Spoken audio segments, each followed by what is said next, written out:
오늘은 맥주 감사절로 지킵니다. 한 해의 절반을 달려온 지금까지 우리를 지키신 분은 우리 하나님이십니다. 앞으로도 우리의 길을 하나님의 인도와 보호가 아니면 갈 수가 없습니다. 그러므로 우리는 늘 하나님을 의지하며 감사하는 삶을 사시기를 주님의 이름으로 축복합니다. 오늘 감사가 부르는 하나님의 은혜라고 하는 제목으로 말씀 선포하겠습니다. 오늘 본문을 보면 하나님께서는 이스라엘 백성에게 절기를 반드시 지키라고 명령하셨습니다. 22절에서 23절입니다. 77절 곧 맥추의 초실절을 지키고 세 말에는 수장절을 지키라. 너희의 모든 남자는 매년 세 번씩 주 여호와 이스라엘의 하나님 앞에 보일지라. 하나님은 시간이 있는 사람만이, 여유가 있는 사람만이 나와서 나에게 보이라, 그렇게 말씀하지 않으셨습니다. 모든 남자는 반드시 하나님 앞에 나오라 라고 명령하셨습니다. 우리 하나님께서 명하신 세 절기입니다. 첫째는 유월절입니다. 유월절은 어린 양의 피로 죽음에서 구원받은 날입니다. 하나님께서 이스라엘에 처음 난 것을 심판하실 때에 이스라엘 백성들에게는 구원의 길을 열어주셨습니다. 집집마다 양을 잡아서 그 피를 문 임방과 슬주에 바르면 죽음의 사자가 지나가리라. 자, 우리가 어떻게 죄의 문제, 죽음의 문제를 해결한 받을 수 있었습니까? 오직 유월절 어린 양 대신 예수 그리스도의 피로 말미암아 죄와 죽음의 문제를 해결함 받았습니다. 천성강의 길을 내걷게 된 것이었지요. 이것이 바로 유월절 신앙입니다. 유월절이 지나면 바로 다음 날부터 7일 동안 무교절, 즉 누룩 없는 절기를 지켰습니다. 무교절이 되면 이스라엘 백성은 집안에 있는 모든 누룩을 감추었습니다. 땅을 파고 깊이 묻었습니다. 아니면 옷장 같은 깊은 곳에 숨겼습니다. 이렇게 누룩은 숨긴다고 하는 것은 이런 의미가 있는 것이지요.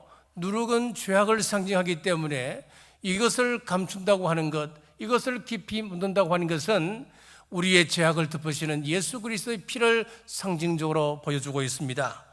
둘째는 맥추절입니다.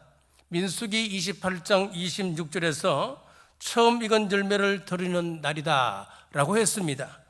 초실절이 지난 후 7주 만에 지키는 절기라여 77절이라고 이야기하고, 초실절이 지난 후 50일째 되는 날이라 그래서 오순절이라고도 말합니다. 그러니까 77절 그리고 오순절, 맥추절 같은 절기가 되는 겁니다. 신약에서 오순절날 성령님께서 임하셨고 신령한 첫 열매 교회가 탄생했습니다. 그리고 세 번째는 초막절입니다. 가을이 되어 수확을 하게 되죠. 그래서 추수감사절이라고도 하고, 추수한 열매를 창고에 들어 넣는다, 그래서 수장절이라고도 합니다. 수장절은 주님 재림시 믿는 자들은 천국 곳간에, 그리고 불신자들은 불타는 곳으로 심판을 예표하고 있습니다. 성경의 3대 절기가 전하는 메시지는 하나입니다. 감사하라입니다. 구원의 은혜를 감사하고 성령님의 은혜를 감사하고 천국 소망 주심에 대한 감사하라 말씀입니다. 감사를 뜻하는 히브리어는 토다인데, 토다라고 하는 것은 단순히 고맙습니다, 이것을 넘었습니다. 내 맡긴다, 나 자신을 하나님께 온전히 드린다, 그런 뜻을 가지고 있습니다. 감사는 말이 아니라 믿음의 고백이며 삶을 하나님 앞에 드리는 행동입니다. 자, 나야가라 폭포 위에 외주를 걸쳐놓고 최초로 그 위를 건너간 사람이 있습니다. 잘 아는 찰스 블론딘입니다. 그가 하루는, 이번에는 내가 내 혼자 건너가는 것이 아니고 내 앞에 수레를 놓고 그 앞에 사람을 태워서 수레를 밀며 이 나야가라 폭포 위를 건너겠습니다. 사람들이 환호했습니다. 그러나 환호는 했지만 정작 그 수레에 올라탈 사람은 없었습니다. 그때 한 여인이 손을 들고 말합니다. 나는 당신을 믿습니다. 제가 수리에 타겠습니다. 이것이 바로 토다입니다. 내 모든 것을 내어 맡기는 것입니다. 입으로 당신을 믿습니다 말하는 것은 쉽습니다. 그러나 자신의 생명 전부를 내어 맡기는 것은 어렵습니다. 우리도 입으로는 주여 주여 말할 수 있지만은 삶 전체를 하나님께 맡기는 사람은 적습니다. 절기를 지킨다고 하는 것은 형식적인 행사를 치러내는 것이 아닙니다. 내 시간도, 내 물질도, 내 인생도 하나님께 맡기는 믿음의 고백입니다. 하나님은 절기를 지키라 명령만 하시지 않으셨습니다. 자, 이 절기를 지키는 것에 하나님께서는 우리에게 동기부여를 하시는데 이러이러한 복을 주시겠다 약속하셨습니다. 자, 첫째, 대적을 쫓아내는 축복입니다. 24절 상반절 같이 읽겠습니다. 내가 이방 나라들을 내 앞에서 쫓아내고. 자, 여기서 쫓아낸다라고 하는 히브리 말을 보면 야라쉬라고 하는 단어를 쓰는데 단순히 몰아내는 정도가 아니고 완전히 축출하고 승리를 얻게 해준다, 그런 의미를 가지고 있습니다. 당시 이스라엘이 상대해야 하는 가나안 칠족은 이스라엘 능력으로는 도저히 감당치 못하는 아주 강대한 민족이었습니다. 민수기 13장 28절을 보십시오. 그러나 그 땅 거주민은 강하고 성읍은 견고하고 심히 클 뿐만 아니라 거기서 안악자손을 보았으며, 여기 안악자손이라고 하는 것은 거인족을 이야기합니다. 그 땅에 거인족이 살고 있었습니다. 그리고 성읍은 난공불락의 성읍이었습니다. 요새였습니다. 사람의 계산으로서는 도저히 이 땅을 점령할 방법이 없다, 그 말씀이지요. 그러나 여호수아와 갈렙은 하나님의 약속을 믿었습니다. 말씀 앞에 온전히 순종하고 나아갈 때에 마침내 그들은 승리했습니다. 사무엘서에 보면 거인 골리앗이 나오는데 이 골리앗은 이들의 후손이었습니다. 그들이 얼마나 장대했던지 한번 준비한 동영상을 한번 보시기 바랍니다.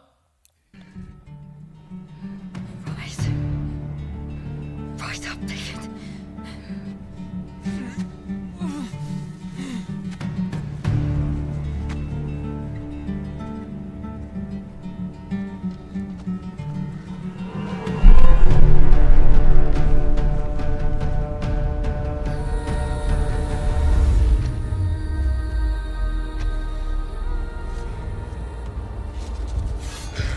For my mother.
Guard! Get my horse and my armor! Come on! 신장차를 한번 보십시오. 여기 골리앗의 탈을 보십시오. 다윗이 들기조차 버거워합니다. 힘 차이를 느끼시죠?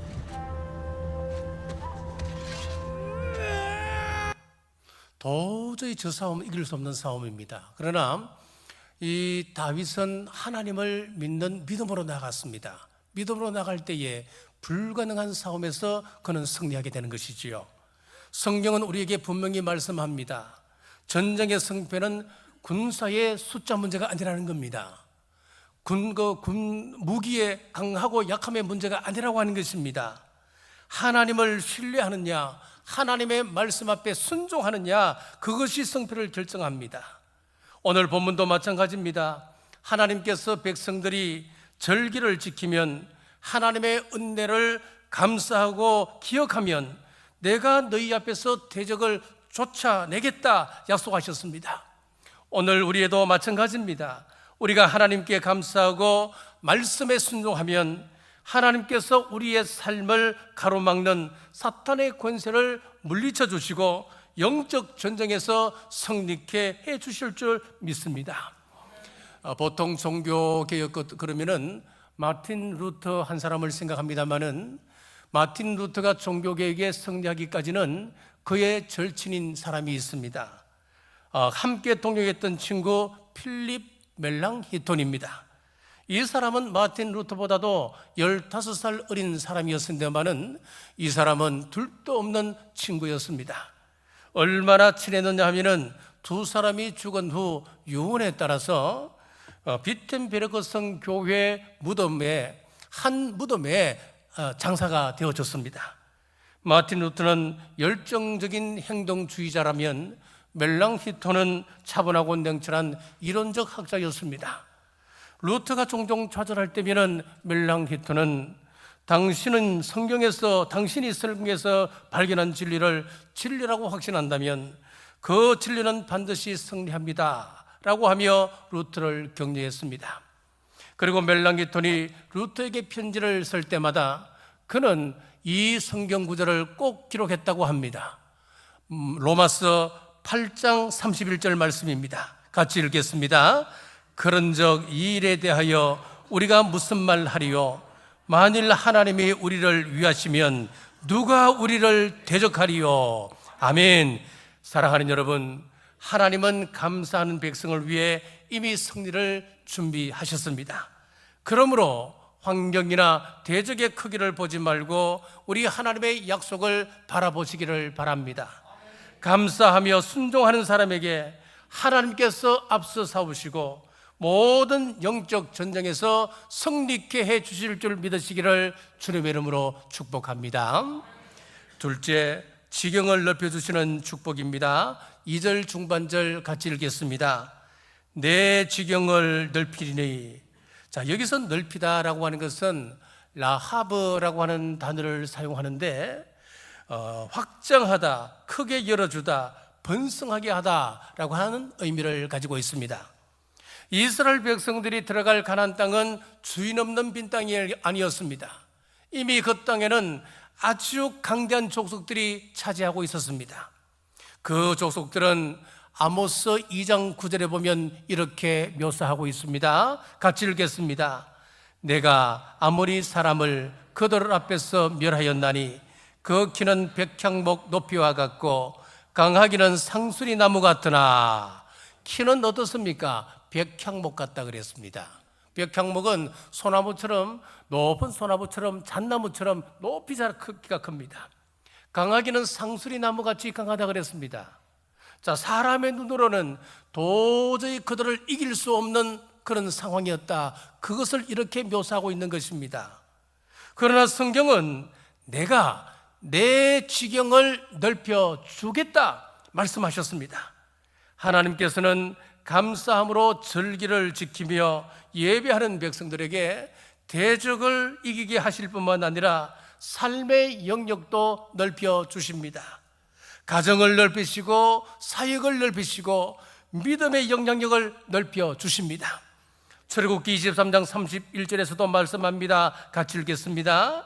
내가 내 경계를 홍해에서부터 블레셋 바다까지 광야에서부터 강까지 정하고 그 땅의 주민을 내 손에 넘기리니 내가 그들을 내 앞에서 쫓아낼지라. 아멘. 자, 당시 이스라엘은 무기도 없습니다. 훈련된 군사도 없었습니다. 장정이라고 하는 사람들은 애굽에서 노예 생활하다가 겨우 탈출한 그런 노예들입니다. 여러 가지 면에서 그 땅은 도저히 점령할 수 없는 상황이었습니다. 그러나 하나님께서 함께 하시면 불가능은 가능케 됩니다. 레위기 26장 8절은 말씀합니다. 같이 읽겠습니다. 또 너희 다섯이 백을 쫓고 너희 백이 만을 쫓으리니 너희 대적들이 너희 앞에서 칼에 엎드러질 것이며. 아멘. 전쟁의 승패는 숫자가 아니라는 겁니다. 하나님께서 누구와 함께 하고 계시느냐, 여기에 따라서 승패가 좌우된다는 것입니다. 하나님께서 다섯과 함께 하시면 100사람을 쫓아낸다 그랬습니다. 100사람과 함께 하시면 10,000명이라도 쫓아내시는 것입니다.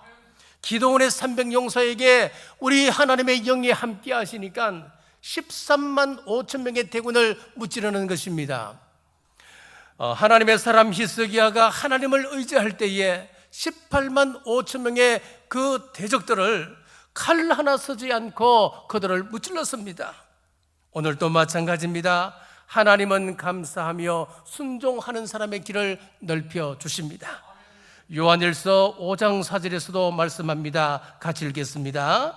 대저 하나님께로서 난 자마다 세상을 이기느니라. 세상을 이긴 이김은 이것이니 우리의 믿음이니라.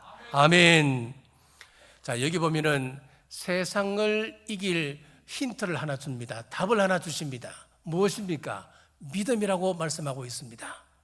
세상에 우리의 지식이 아니라는 겁니다. 우리의 경제력이 아니라는 겁니다. 내 개인 능력이 아니라는 것입니다.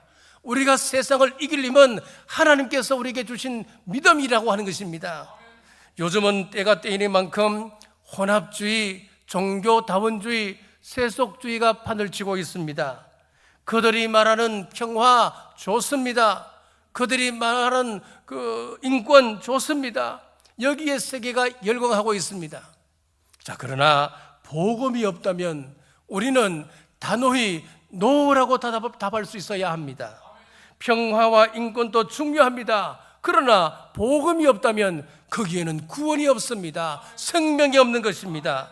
그러므로 우리는 끝까지 복음을 붙들고 감사하며 믿음을 지켜야 합니다. 자, 그리하면 하나님께서 우리의 영향력과 삶의 지경을 넓혀 주실 줄 믿습니다. 자, 이 약속을 가장 크게 누린 사람이 솔로몬입니다. 역대하 9장 26절 같이 읽겠습니다.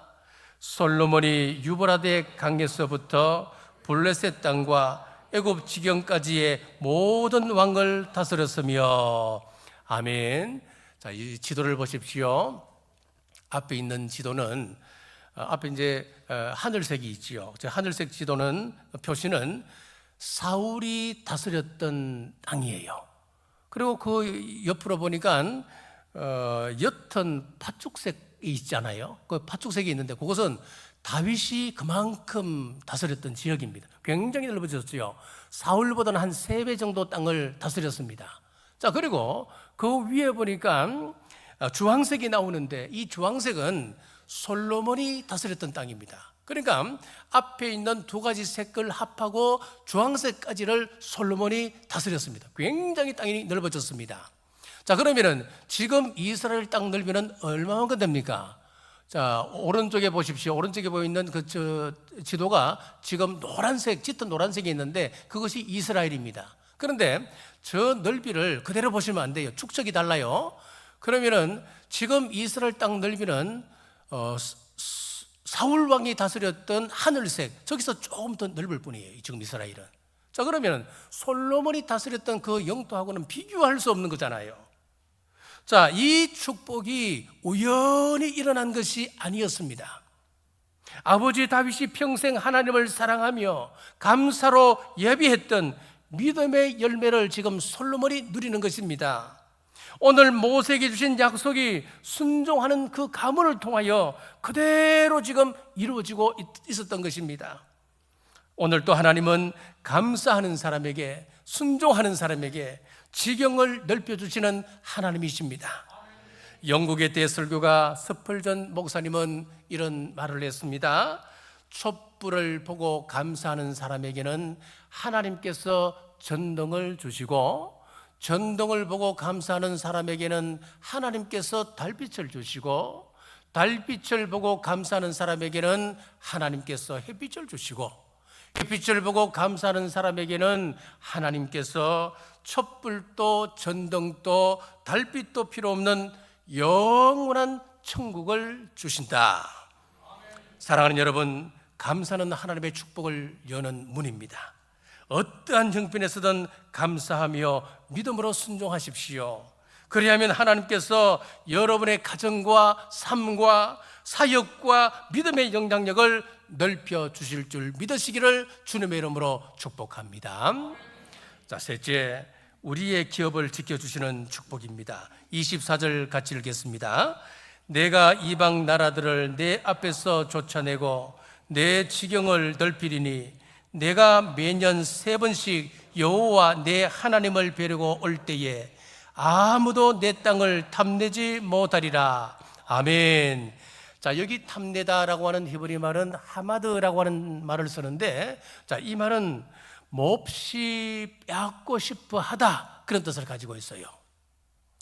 자, 하나님께서 가나안 땅을 노리는 대적들이 하마드, 지금 몹시 빼앗고 싶어 하지만은 감사함으로 절기를 지키는 하나님의 백성들의 그 기업은 내가 친히 지켜주겠다, 그렇게 약속하고 계시는 겁니다.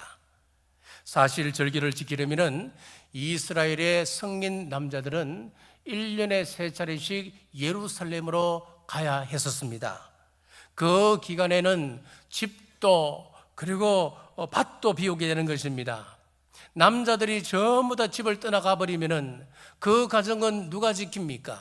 그 마을은 누가 지킬 수 있는 것입니까? 자, 지금 이성적으로 생각하면은 도둑들이 들기 딱 좋습니다. 외적들이 쳐들어오기 딱 좋은 기회를 주게 되는 것입니다. 그러나 우리 하나님은 말씀하십니다. 너희가 나를 예배하기 위하여 올라올 때에 아무도 너희 땅을 탐내지 못하도록 해주겠다. 예배하러 간 그 시간에는 하나님께서 친히 지켜주겠다, 그렇게 약속하고 계십니다. 시편 37편 32절 33절에서도 말씀합니다. 같이 읽겠습니다. 악인이 의인을 엿보아 살해할 기회를 찾으나 여호와는 그를 악인의 손에 버려두지 아니하시고 재판 때에도 정죄하지 아니하시리로다. 아멘. 악인들이 호시탐탐 하나님의 백성들을 해하려고 하지만은 하나님은 의인들이 위험한 일을 당하지 않도록 지켜주시겠다 말씀합니다. 한 걸음 더 나아가서 재판 때에도 정죄에 당하지 않게 철저하게 보호해 주시겠다 약속하셨습니다. 잠언 24장 15절에서 16절 말씀입니다. 같이 읽겠습니다. 악한 자여 의인의 집을 엿보지 말며 그가 쉬는 처소를 헐지 말지니라. 대저 의인은 7번 넘어질지라도 다시 일어나려니와 악인은 재앙으로 말미암아 엎드러지느니라. 아멘. 자, 하나님께서 의인들을 어떻게 보호하시는지 한번 보십시오. 악인들에게 이렇게 경고를 보내고 있습니다. 의인들의 집을 넘보지 말아라. 그리고 의인들이 거하는 처소를 헐지 말아라 라고 경고하고 계십니다. 반대로 의인들을 다시 일으켜 세우시는데 7번 넘어져도 다시 일으켜 세우신답니다. 여기서 7, 7이라고 하는 숫자는 완전수입니다. 이스라엘에서는. 그러면 무슨 의미가 되겠습니까? 끝까지 일으켜 세워주신다는 말씀입니다. 여러분, 좌절되는 상황이 왔습니까? 포기하고 싶은 상황이 왔습니까? 여러분, 포기하지 마십시오. 좌절하지 마십시오. 여기 약속의 말씀이 있습니다.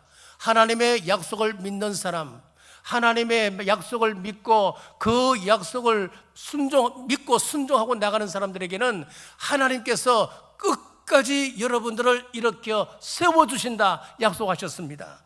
사랑하는 여러분, 우리가 하나님을 위해 시간을 드린다고 손해보는 것 아닙니다.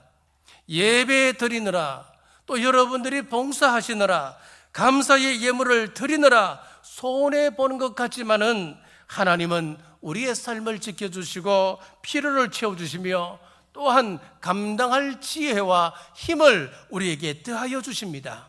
반대로 아무리 많이 벌어도 우리 하나님의 보호하심이 없다면 예상치 못한 곳에서 큰 지출들이 발생하게 되는 것입니다. 나도 알지 못하는 곳에서 마치 전대가 떨어진 것처럼 줄줄줄 우리의 수입이 그냥 바깥으로 새 나가고 마는 것입니다. 그러나 하나님께서 함께 하신다면 우리가 비록 적은 것을 벌어들인다 할지라도 지켜주시고 그 가운데 평안을 주시며 필요한 것을 하나님께서 공급하시고 채우신다고 말씀하시는 겁니다. 그러므로 우리 인생은 내 힘으로 지키는 것이 아니라 하나님 손에 맡길 때 가장 안전한 것입니다. 우리가 하나님을 귀하게 여기면 우리 하나님께서도 우리의 삶과 우리의 가정, 우리의 기업을 귀하게 보십니다.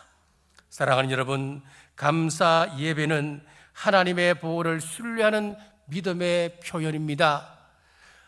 감사하며 예배하는 사람의 삶을 하나님은 결단코 손해보게 하지 아니하시고 반드시 보상하시되 채워 넘치도록 채워주실 줄 믿으시기를 주님의 이름으로 축복합니다. 말씀을 맺겠습니다. 우리가 살아가는 시대는 하루가 다르게 변하고 있습니다. 전쟁의 소문이 그치지를 않습니다. 분쟁의 소식이 꼬리에 꼬리를 물고 있습니다. 기후변화와 각종 재난이 밀어닥칩니다. 세상은 점점 더 불안해지고 세상 사람들 마음속에는 공포에 사로잡혀 있습니다. 그러나 성도는 세상 사람들과 같은 마음으로 사는 사람들이 아닙니다. 우리 예수님께서 말씀하셨습니다. 마태복음 24장 6절입니다. 난리와 난리 소문을 듣겠으나 너희는 삼가 두려워하지 말라. 세상은 흔들려도 우리 하나님은 흔들리지 않으십니다. 사탄이 우는 사자처럼 삼킬자를 찾아 다닐지라도 우리 하나님께서는 자기 백성을 지키시되 끝까지 지켜주시는 하나님이십니다. 오늘 우리 하나님께서는 맥추절을 통하여 우리에게 분명한 약속을 주셨습니다. 감사하며 하나님을 예배하는 자들에게는 하나님께서 대적을 물리쳐 주십니다. 그리고 지경을 넓혀 주십니다. 우리의 가정과 삶과 우리의 기업을 지켜 주십니다. 맥주절을 맞이하여 잊었던 감사를 다시 회복하여 감사가 생활이 되고 감사가 신앙이 되며 감사가 축복의 통로가 되시기를 주님의 이름으로 축복합니다. 기도하겠습니다. 사랑과 은혜가 풍성하신 하나님 아버지, 맥주절을 맞이하여 지난 반년 동안 저희를 지키시고 일용할 양식과 은혜를 베풀어 주심에 감사드립니다. 모든 것이 하나님의 손에서 왔음을 고백하며 천절매를 감사로 올려드립니다. 출애굽기 34장의 약속처럼 하나님을 예배하는 삶의 삶을 친히 지켜주시고 저희의 가정과 일터와 교회를 보호하여 주옵소서. 남은 한 해도 믿음으로 순종하며 감사가 넘치는 삶을 살게 하시고 받은 복을 이웃과 함께 나누는 우리 성도들 되게 하여 주옵소서. 다시 오실 예수님 이름으로 간절히 기도드리옵나이다. 아멘.